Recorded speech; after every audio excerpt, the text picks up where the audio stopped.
On vient de me dire qu'il est 11h29, donc on va pouvoir démarrer d'ici une minute.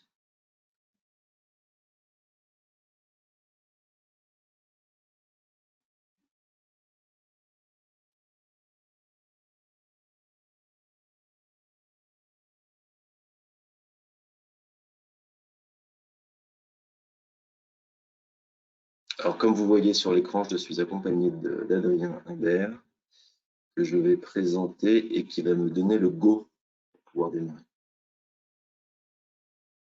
D'accord.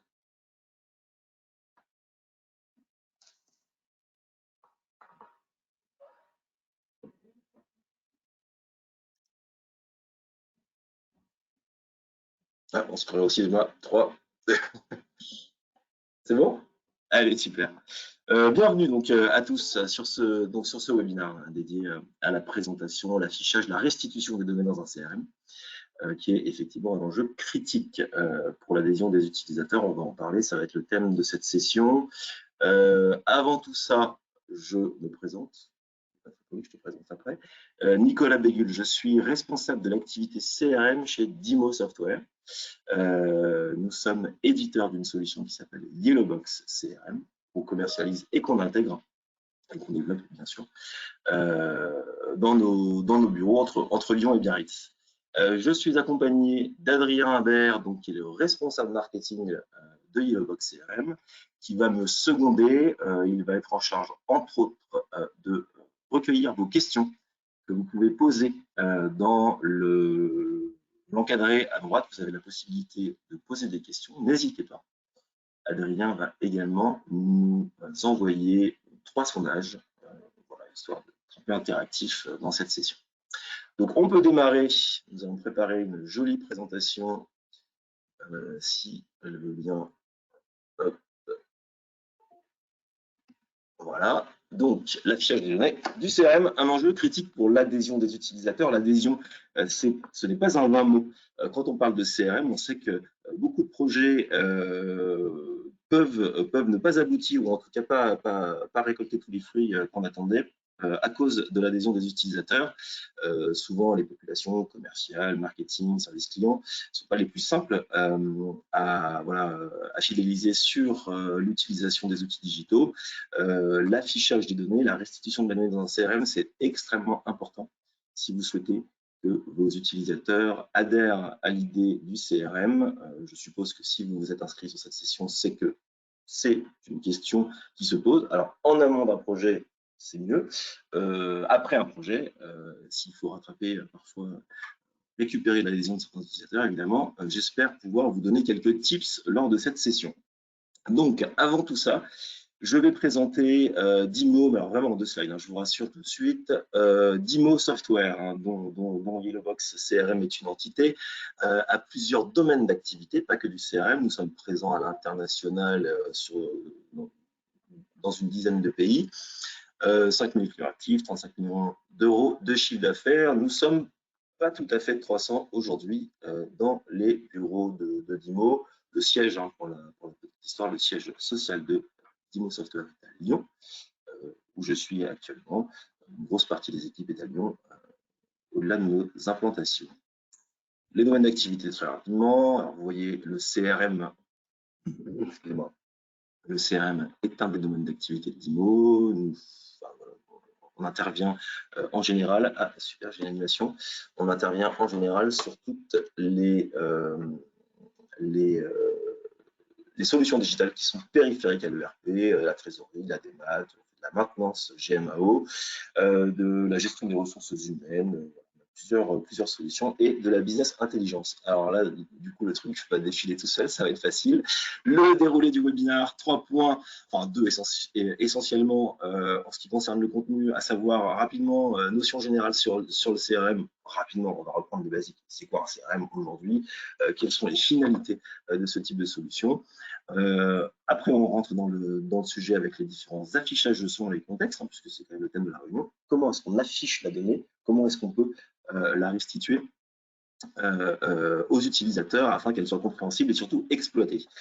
Enfin, une petite session de questions-réponses sur la fin. Si vous avez des questions, Adrien sera en charge de les recueillir. Alors, rapidement, une base de données CRM, qu'est-ce que c'est? Aujourd'hui, on parle le CRM a plusieurs surnoms, vision à 360 degrés du client, du prospect, coffre-fort de l'entreprise. Enfin, il y a pas mal d'appellations pour ce type de solution.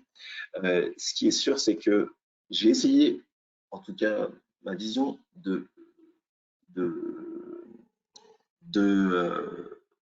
merci Adrien, de récapituler ça en 5 points. Une base de données CRM, évidemment, c'est de la donnée qui est stockée. Il faut pouvoir déjà la trier et la filtrer en fonction des informations qu'on recherche. Donc ça, c'est le premier bloc qui me semble effectivement important. Deuxième axe fondamental, le fait de pouvoir centraliser et partager la donnée. On sait aujourd'hui que sociétés qui sont activées de CRM, la donnée peut se retrouver sous différents supports, même dans différents cerveaux parfois. C'est de l'or, hein, évidemment, aujourd'hui, la donnée que vous avez sur vos prospects, sur vos clients. Centraliser cette donnée, la partager pour pouvoir, après aussi, troisième point, la valoriser et l'exploiter. On parle d'action marketing, on parle voilà, de prise de hauteur, d'analyse de son écosystème. C'est d'ailleurs l'objet du quatrième point. Un CRM permet d'analyser et de prendre des décisions, que ce soit au niveau du commercial ou de la personne marketing qui va faire la communication, que ce soit au niveau de la direction générale, pour avoir une vision un peu d'ensemble sur l'activité. Enfin, un cinquième point qui est important, effectivement, accéder à la donnée. On parle de données de solutions SaaS qui permettent effectivement d'accéder facilement à la donnée. La période de Covid nous a montré que les entreprises qui étaient équipées de solutions SaaS ont continué à mieux fonctionner que celles qui ne l'étaient pas. La sécurité n'est pas un vain mot également. Avoir des données qui sont encore une fois voilà, le trésor de votre entreprise, donc des données qui soient sécurisées. Là, on parle d'hébergement des données. On va partir sur un premier sondage qui va être envoyé par Adrien. Tu peux envoyer le sondage. Ça, c'est vraiment une question qui par rapport au sujet de cette réunion. Bonjour à tous. Je viens d'envoyer le premier sondage. Vous pouvez répondre à droite via le petit outil que vous avez, la boîte à outils. Donc, la problématique de la restitution des données a-t-elle été abordée avant ou pendant la mise en place de votre CRM? Et je vous laisse répondre. Si vous avez un CRM. Est-ce que ce sujet a été posé sur la table en amont du projet par votre intégrateur, la personne qui a installé le logiciel CRM chez vous? Est-ce que c'est un sujet qui a été abordé? On laisse 10, 20 secondes. Vous pouvez répondre, donc à droite, vous avez un petit encart. Donc n'hésitez pas, on attend encore quelques secondes et on pourra continuer.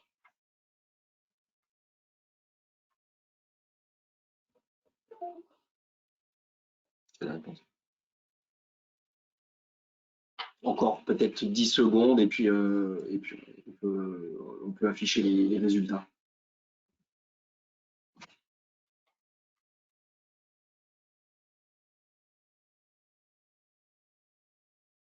Voilà. Hop.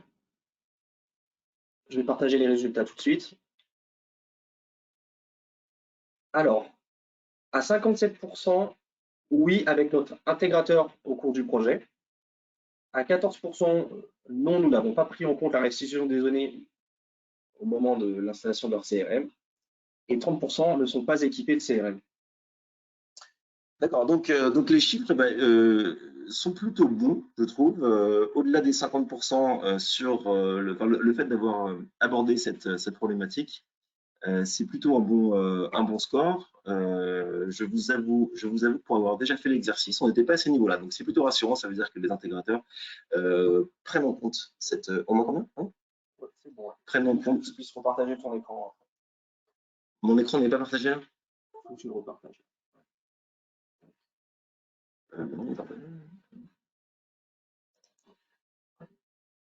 Affiché.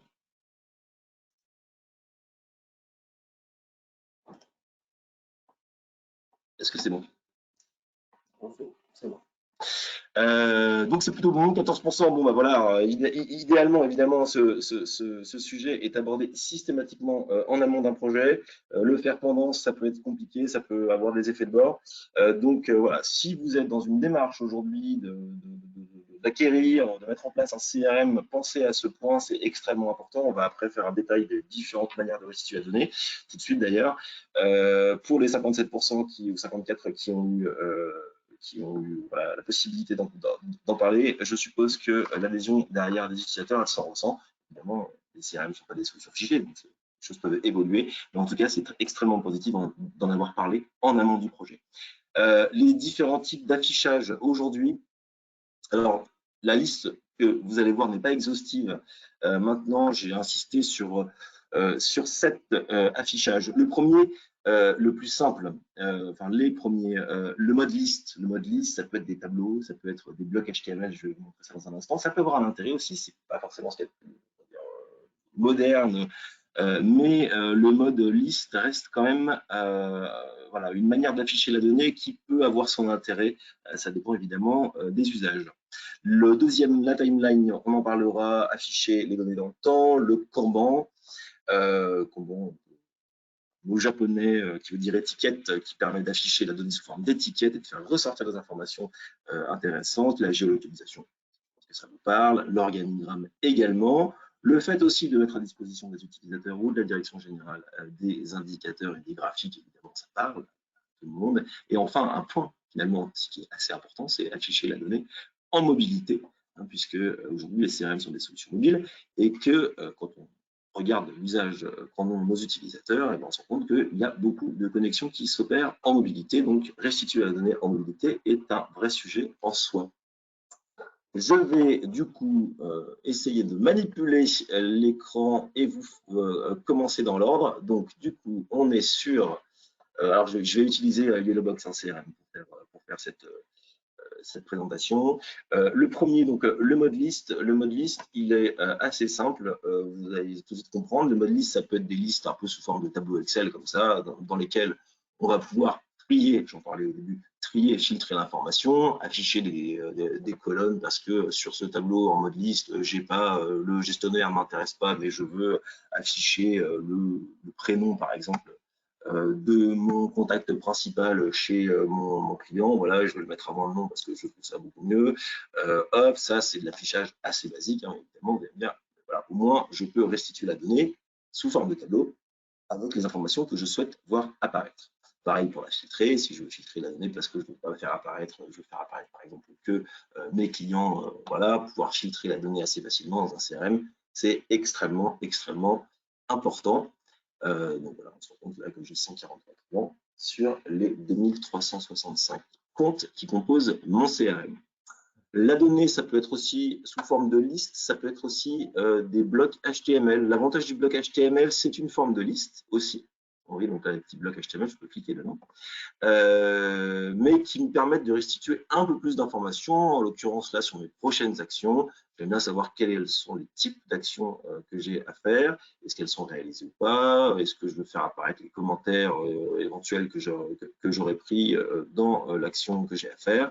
Donc le bloc HTML a cet avantage, voilà, on peut afficher un peu plus d'informations, toujours sous forme de liste, et puis après évidemment rentrer hein, dans l'action.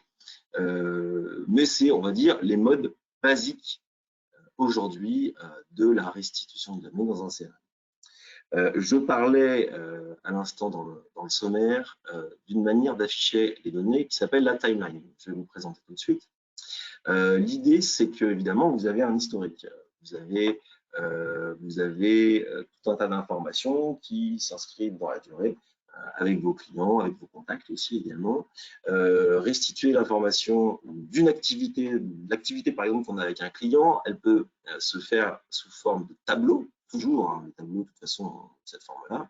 Là, je vois par exemple que sur ce client 33 Express, j'ai tout un tas d'actions qui ont été menées par des gens chez moi, avec des différents contacts chez le client, dans des dates. Voilà, donc ça, c'est une manière classique de restituer l'information.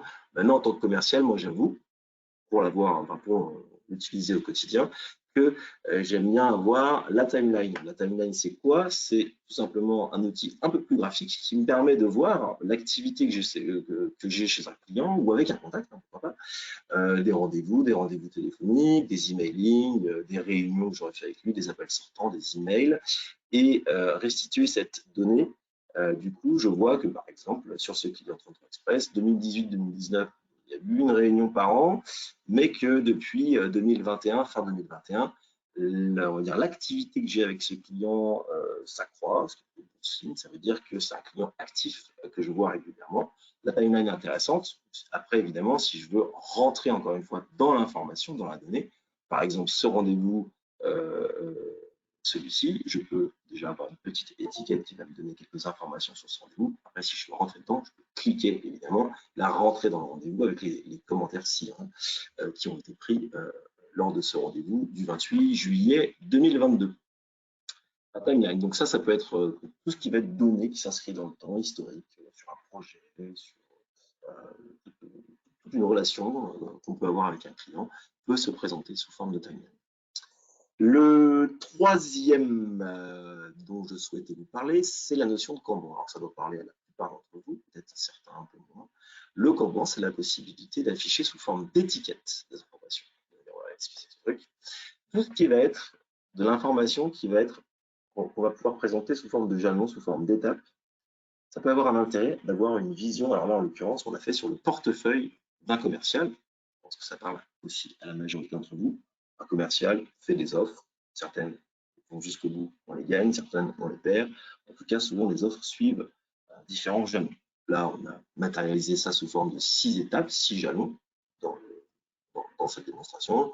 La détection d'un projet, la qualification de son projet, le rendez-vous qui doit s'opérer, éventuellement la proposition, la shortlist et la négociation. Tout ça, là, en tant que commercial, je m'appelle Émilie Mang sur la démo, moi, Émilie, je vois aujourd'hui que j'ai 55 000 € en négociation. J'estime qu'en négociation, j'ai 80% de chances de signer. Ça me permet de faire des calculs d'atterrissage sous 3 affaires. Maintenant, si j'ai rendez-vous, enfin, j'appelle la société Château Yquem et que je fais un rendez-vous avec eux, automatiquement, je peux changer, faire glisser en fait les différentes offres que j'ai.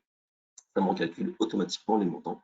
Le Kanban est très pratique quand vous faites des réunions commerciales, des revues de pipe avec votre responsable ou quand vous êtes responsable avec vos équipes, puisque l'information est dynamique et vous avez l'ensemble du portefeuille sur un seul écran. Après, évidemment, si vous souhaitez rentrer dans Château Yquem, par exemple, vous pouvez encore une fois cliquer dedans, voir il y a un devis qui a été fait, il y a une proposition qui a été faite, il y a une prochaine étape. Ça, vous pouvez évidemment après rentrer dans l'information. Le Kanban a aussi cet intérêt qui permet de mettre en surbrillance certaines informations. Vous voyez qu'ici, j'ai 2 affaires pour lesquelles il y a un point rouge qui est apparu. Évidemment, ce n'est pas moi qui l'ai mis pour faire joli. Le point rouge est apparu parce que j'ai décidé de mettre en surbrillance les affaires pour lesquelles, là en l'occurrence dans l'exemple, pour lesquelles il n'y a pas d'action associée à l'offre. Pour l'exemple, 33 impressions, j'ai une offre pour 7 400 € avec une date de signature espérée le 27 janvier 2023.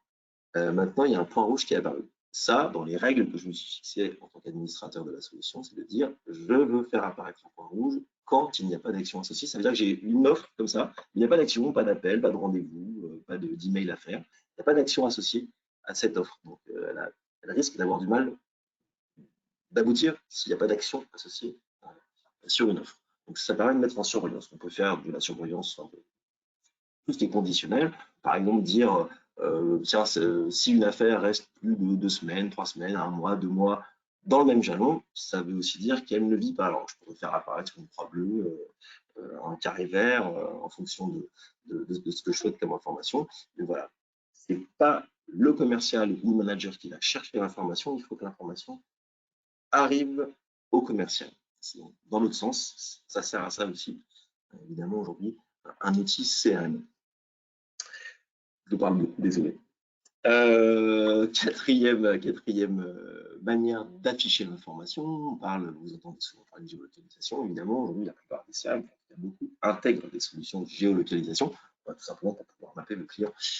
Ça reste peut-être un peu plus aux commerciaux. Effectivement, si par exemple les 143 sociétés là, que j'ai filtrées tout à l'heure, qui sont mes sociétés clientes, je souhaite les faire apparaître sur une map. Alors je vais peut-être les filtrer avec peut-être celles qui sont dans 69, hein. Un petit peu moins, j'exécute, il m'en reste 13. Je veux faire apparaître cette liste de 13 clients qui sont dans le département du Rhône, je dois la faire apparaître sous forme de map parce que je veux organiser une tournée, je suis commercial, pour faire apparaître des photos de chantiers si je travaille dans le BTP, que je géolocalise comme ça, pour faire beaucoup de choses avec la géolocalisation. Je vais choisir tout simplement géologue.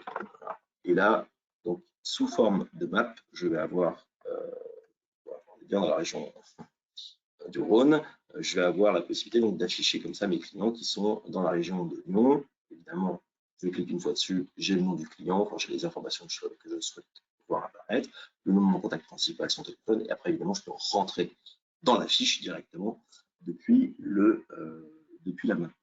J'anticipe peut-être une question qu'il va y avoir. Sachez qu'évidemment, quand vous êtes en mobilité, vous avez la possibilité de démarrer votre GPS directement depuis la map. Si vous dites, tiens, je vais y aller chez lui, hop, je démarre mon GPS, que ce soit Waze ou Google ou autre. Vous pouvez démarrer directement le GPS depuis l'application.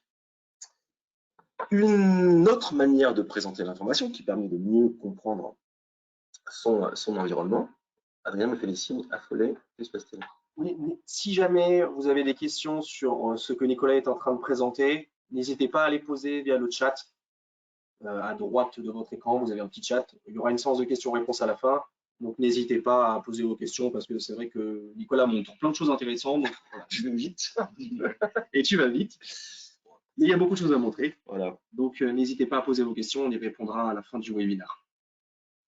Je laisse continuer. Merci beaucoup. Donc, on a vu les listes, tableaux, blocs HTML, la timeline, le Kanban, la géolocalisation. Une autre manière, encore une fois, de restituer une information pour bien comprendre une organisation cette fois-ci, c'est évidemment la réponse est dans le nom, c'est l'organigramme. Si je retourne donc sur une liste société, je vais enlever tous mes chiffres, ça sera beaucoup plus simple. Hop, on va repartir sur du hop, j'exécute et on va montrer ça sous forme pour le tableau. Voilà, hop. Si je vais par exemple sur une fiche société, donc là je vois que j'ai l'ensemble de mes sociétés, je peux rentrer sur une fiche société. Comprendre cette société, ça veut dire pouvoir identifier peut-être s'il y a des filiales, s'il y a des entités. Donc effectivement, faire apparaître, alors là on a, des mots, c'est un petit organigramme, pouvoir faire apparaître directement dans la fiche société l'organigramme, c'est simple, mais moi si je suis commercial, je peux vous dire que ça m'intéresse de savoir que la société mère 33 Express est cliente, mais qu'en revanche, sa filiale 33 Impressions est prospect. Si je suis commercial, normalement, cette information m'intéresse. J'ai très envie de prendre contact avec monsieur Claude Berne-Ega.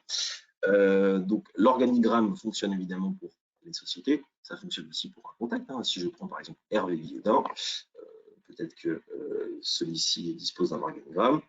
Voilà, donc Hervé Guillaudin. Maintenant, je rentre dans la société 33 Express. Je sais qu'Hervé Guillaudin est directeur général et que j'ai des contacts sous lui, donc sous forme d'organigramme. L'organigramme, c'est un peu comme le Kanban, ça permet vraiment de comprendre une organisation, rien, d'un coup d'œil.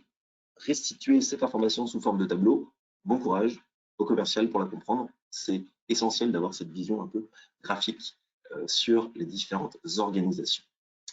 Voilà l'organigramme. Un avant-dernier indicateur qui semble évident, malgré tout, je souhaite en parler, c'est la possibilité d'afficher des rapports, des graphiques. Donc là, on a des histogrammes avec des courbes.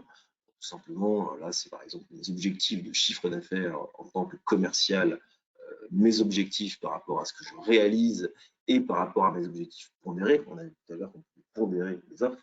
J'ai 50% de chance de signer, j'ai 50% de chance de signer, 30%. Tout ça, évidemment, on peut faire l'objet de calcul qui nous donne différentes informations. Ces graphiques, encore une fois, ça permet de se situer assez rapidement. Faites une réunion avec votre direction. Vous pouvez aussi du coup partir de ce type de graphique. Alors il y en a beaucoup, hein.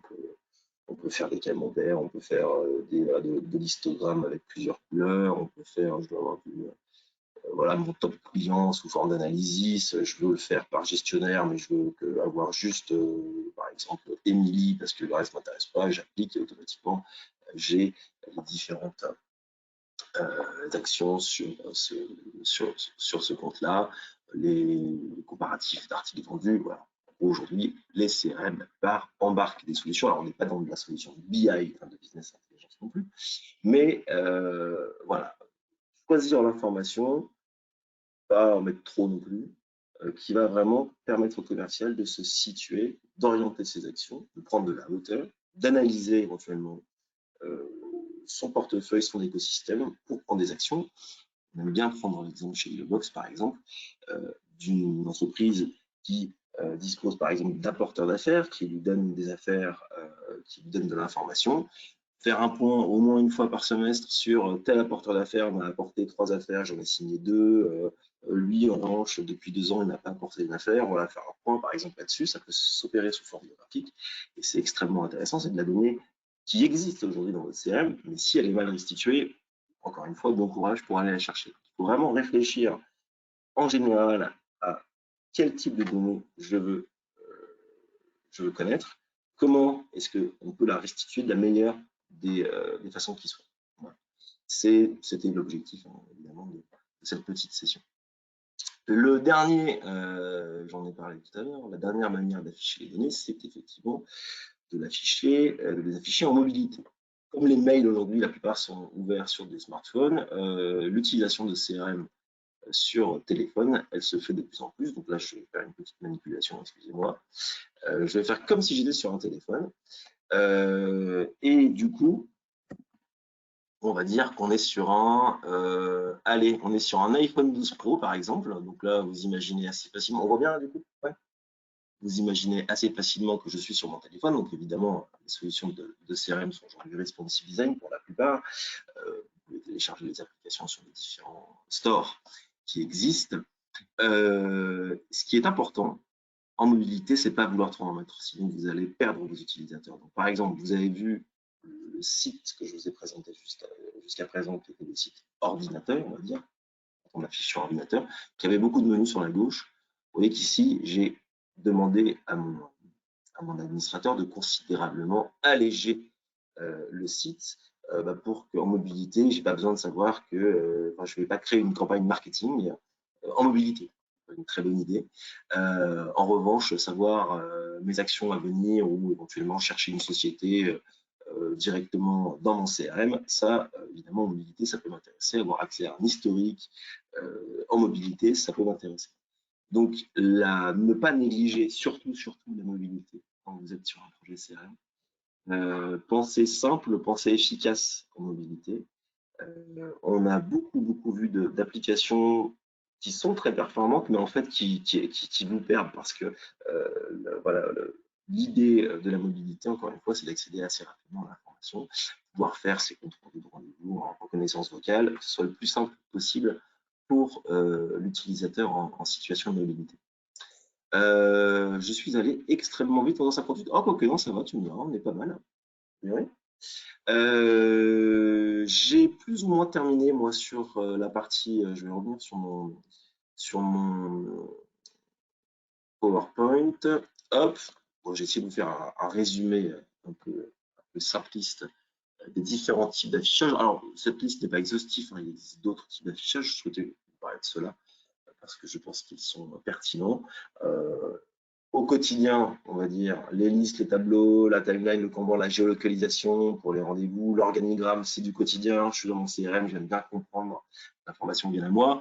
L'indicateur, les indicateurs, les graphiques, la petite BI, on va dire, intégrée dans un CRM, ça permet de prendre de la hauteur, savoir voilà, prendre de la hauteur, sortir un peu la tête du guidon quand on est commercial. Et évidemment, la mobilité pour les déplacements. Je crois qu'on va... alors, peut-être qu'il y a d'autres modules d'affichage que je n'ai pas abordés. Si vous souhaitez les mettre en commentaire, je suis extrêmement preneur. Deuxième sondage, Adrien, est-ce que tu peux le lancer, s'il te plaît, et en donner le titre? Alors, si vous ne deviez retenir qu'un seul type d'affichage, lequel serait-il?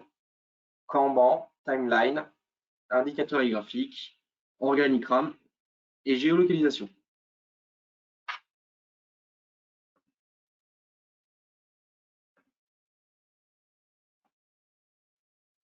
Donc, je vous laisse 10-15 secondes pour répondre. Vous avez la possibilité de répondre à droite. Vous avez un petit boîte à outils. Donc, n'hésitez pas à répondre et on reprend dans 10 secondes.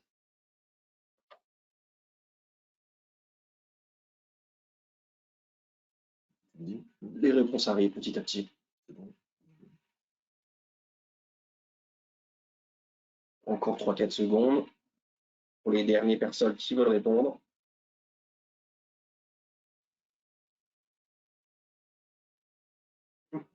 Je passe à la fiche des résultats. Allez, vas-y. Ça m'intéresse pas. En revanche, je ne vois pas. Tu vas me le dire. Je ne vois pas. Alors, si vous ne deviez retenir qu'un seul type d'affichage, lequel serait-il? On a 38%, donc le Kanban, 25% à égalité la timeline et les indicateurs graphiques. On a l'organigramme qui a intéressé personne, apparemment. Vous peut-être allé vite dessus. Très déçu. Et la géolocalisation à 13%. D'accord, d'accord. Donc c'est le Kanban. Alors ça, pour le coup, c'est pas tellement une surprise, le Kanban, parce qu'effectivement, alors peut-être qu'il y a une population majoritaire de commercial dans le webinaire, ou en tout cas voilà, de personnes qui ont l'habitude d'utiliser ce type de solution. C'est extrêmement, moi, à titre personnel, je m'en sers beaucoup, parce que c'est aussi une manière de restituer la donnée qui permet, encore une fois, de mettre en surbrillance des choses, de faire du conditionnel. Et ça, effectivement, c'est bien que l'information circule dans l'autre sens, parfois, entre le CRM et l'utilisateur. Dernier, alors désolé, on aime bien les sondages chez Dimo Software. Dernier sondage, c'est une question assez simple, je crois, c'est oui, non ou pas tout de suite. Alors, tout simplement, avez-vous un projet CRM? Oui à court terme, oui à moyen terme ou non, pas du tout. Donc pareil, je vous laisse 10-15 secondes pour répondre. Vous avez la possibilité de répondre à droite. Et après, on passera à la séance de questions-réponses. J'en ai reçu au cours du webinaire. N'hésitez pas à poser vos questions. On y répond juste après. Mais déjà, on n'est pas mal. C'est bien.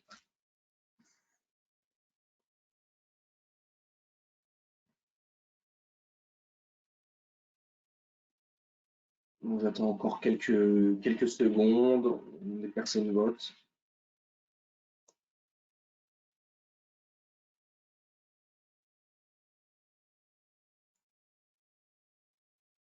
Je clôt le sondage et puis je pense qu'on peut passer aux séances de questions-réponses. Allons-y. Est-ce que tu as des questions? Ah, pardon, c'est mieux. Alors, donc, je me répète, mais n'hésitez pas à poser vos questions dans l'encart dédié à droite. Vous avez une petite boîte à outils et on récupère vos questions. Et effectivement, j'en ai déjà quelques-unes. Alors, tout d'abord, j'ai Michel. Donc, bonjour Michel, qui demande tout simplement quel est le système de CRM que vous utilisez. Alors, le CRM qu'on utilise, c'est la solution s'appelle Yellowbox CRM qui est édité par Dimo Software. Évidemment, notre directeur général aime bien dire qu'on boit notre propre champagne. La solution Yellowbox CRM est la solution qui est utilisée évidemment par l'ensemble des forces commerciales et marketing et services clients de Dimo Software. Voilà, une solution française dont je suis responsable. Okay. Alors, une question de Hervé. Donc, bonjour Hervé, donc, qui nous demande bonjour, nous avons un projet de mise en place d'un CRM, mais nous sommes un peu perdus. Est-ce que vous proposez à vos clients un accompagnement pour les aider? Alors, si je comprends la question, c'est un accompagnement en amont du projet, donc pour on va dire, définir les grandes lignes du projet. Alors, si c'est la question, la réponse est oui, hein, puisque Hervé, vous n'êtes pas le premier à nous dire ça. Se lancer dans un projet CRM, ça peut être long et fastidieux. Rédiger un cahier des charges ou tout du moins une expression de besoin, savoir dans quelle direction on va. Ce sont des questions évidemment qu'il faut se poser. Et c'est la raison pour laquelle on a mis effectivement en place un accompagnement à la définition d'un projet CRM chez Dimo Software. Je serais ravi de vous en parler après le webinaire, si vous voulez. Alors, ensuite, on a une question de Béatrice. Donc, bonjour Béatrice. Alors, qui nous dit je suis déjà utilisatrice de Yellowbox. Comment faire pour mettre en place le Kanban? Ah, alors, Béatrice, je ne sais pas si vous êtes administrateur de la solution. Si vous l'êtes, vous pouvez aller sur le Yellowbox Store, hein, donc dans la partie administration de la solution. Vous avez un store avec tous les connecteurs, les plugins qu'on a. Vous pouvez télécharger le plugin Kanban dans la famille affichage de données. Vous le téléchargez, c'est gratuit évidemment, et vous pouvez l'installer. Si vous n'êtes pas administratrice de la solution, je vous invite à vous rapprocher de votre administrateur qui sera en capacité de le faire. Et si vous ne savez pas qui est l'administrateur de votre solution chez vous, n'hésitez pas à m'envoyer un email et je vous donnerai la réponse. Ok, alors là, j'ai encore une question. N'hésitez pas si les personnes ont encore des questions, on a encore quelques minutes pour y répondre via l'outil à droite. Et sinon, j'ai Robin.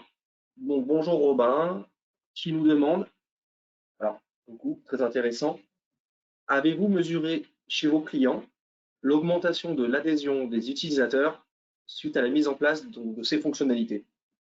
Ouf, la question. Alors, c'est compliqué de mesurer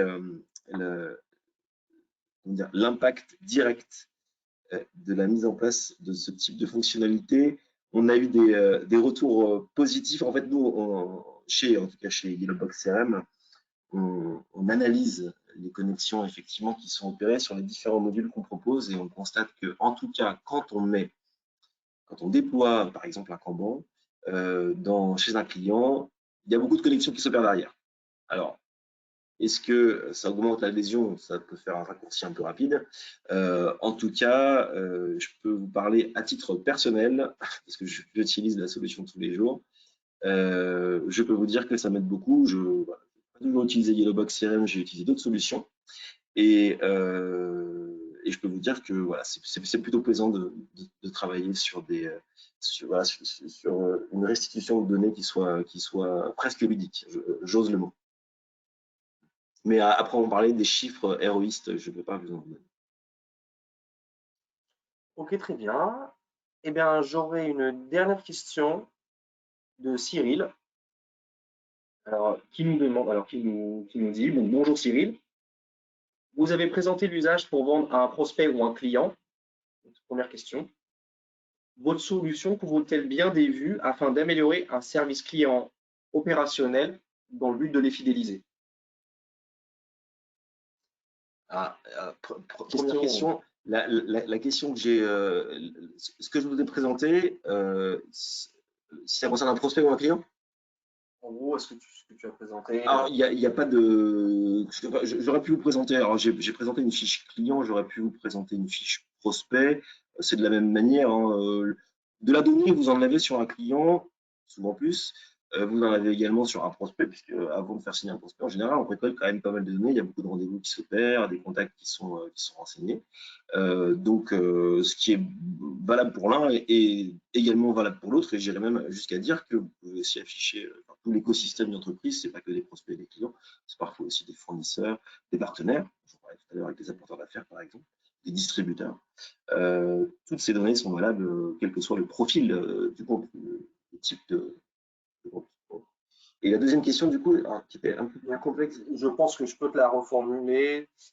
En gros, Cyril demande si Yellowbox propose des vues qui pourraient être utilisées par un service client afin de fidéliser justement le portefeuille client.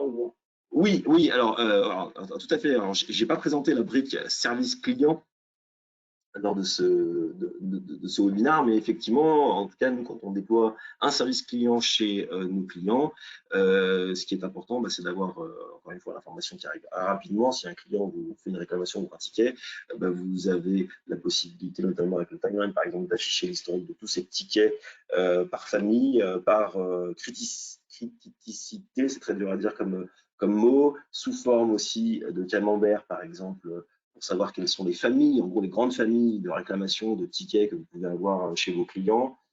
Tout ça, c'est en fait et c'est pour ça qu'on a posé la première question sur le sondage. Est-ce que vous avez anticipé ça lors de votre projet CRM? C'est des questions que vous devez vous poser si on fait un atelier service client chez vous. C'est la restitution de la donnée qui va être un des points aussi. Qu'est-ce que vous voulez, évidemment, mais comment vous le voulez, c'est un point important. Donc, sur un service client, on a pas mal de solutions effectivement à vous proposer pour la donnée. C'est bon? Eh ben, il est quelle heure? Midi 10 quasiment. Bon, on a 5 minutes d'avance, c'est parfait, on pourra aller. Merci à tous. Il y avait un Petit dernier slide, je vous mets les coordonnées de Delphine chez nous qui peut, si vous avez, vous pourrez regarder en replay évidemment ce webinaire sur notre site. Si vous avez des questions, n'hésitez pas à appeler Dimo Software et Hellobox, ou vous pouvez directement noter le numéro de téléphone de Delphine Parizeau ou son mail qui pourra aussi vous orienter, répondre à vos questions, ou si vous le souhaitez, prendre un rendez-vous avec vous pour vous présenter peut-être de manière plus longue et plus détaillée nos solutions. Voilà, voilà. Je vous remercie encore une fois. Et je crois que ça dit à cette heure-là de la journée un excellent appétit. À bientôt, au revoir. Merci.